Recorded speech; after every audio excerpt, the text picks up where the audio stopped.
अपने दिए वचन को निभाने मैं आप तक पहुंच गया मगध नरेश। मैं जानता था आप अपना वचन कभी ना तोड़ेंगे, किंतु अब आप वो रहे ही नहीं। कौन हो आप? उरुवेला के बच्चों ने मुझे नया संबोधन दिया, बुद्ध।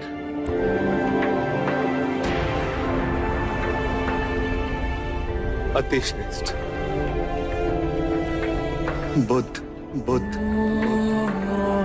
बुद्ध बुद्ध बुद्ध बुद्ध। मैं भी अब आपको बुद्ध ही कहूंगा। सिद्धार्थ से बुद्ध का परिवर्तन अद्भुत है।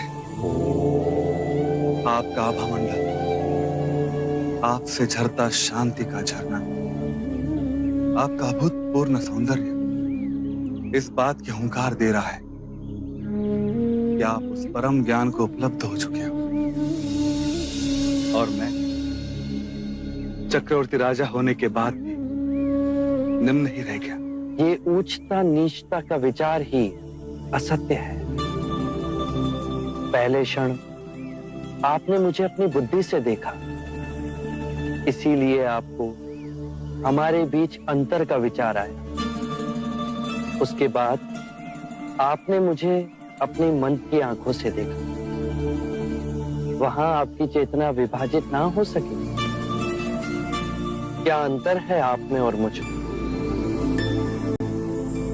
एक ज्ञानी अज्ञानी से पूछ रहा है कि क्या अंतर है उसमें और मुझ में।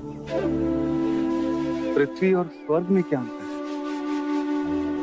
पृथ्वी तुम्हारी जड़ें हैं और स्वर्ग तुम्हारी फैलती हुई ऊर्जा। बुद्धि की चालाकी देखो, फिर वो दो हिस्सों में विभाजित कर रही है। आप धार्मिक हो या नैतिक? नैतिकता और धर्म अलग है।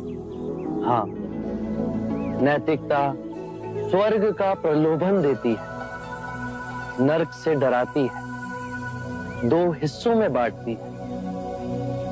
धर्म ऐसा नहीं करता। तो फिर धर्म क्या है? परम ज्ञान क्या है? केवल अनुभूति। स्वयं को जानो, स्वयं को पहचानो। कोई विचार नहीं, कोई जिज्ञासा नहीं, केवल अनुभव। स्वयं को मध्य में केंद्रित रखो, विरोधों से ऊपर उठो। और जब तुम्हें ये अनुभव होगा तो विभाजित कर देखने के बाद स्वयं गिर जाएगी, जैसे पतझड़ में वृक्ष से पत्ते सूखकर स्वयं गिर जाते हैं। मैं भी इस परम अनुभव को उपलब्ध हो सकता हूँ? अवश्य। हम सब में वही चेतना की नदी है जो सूरज, चंद्रमा, सितारे, आकाश गंगाओं में बहती। परम ज्ञान का द्वार हम सबके भीतर है।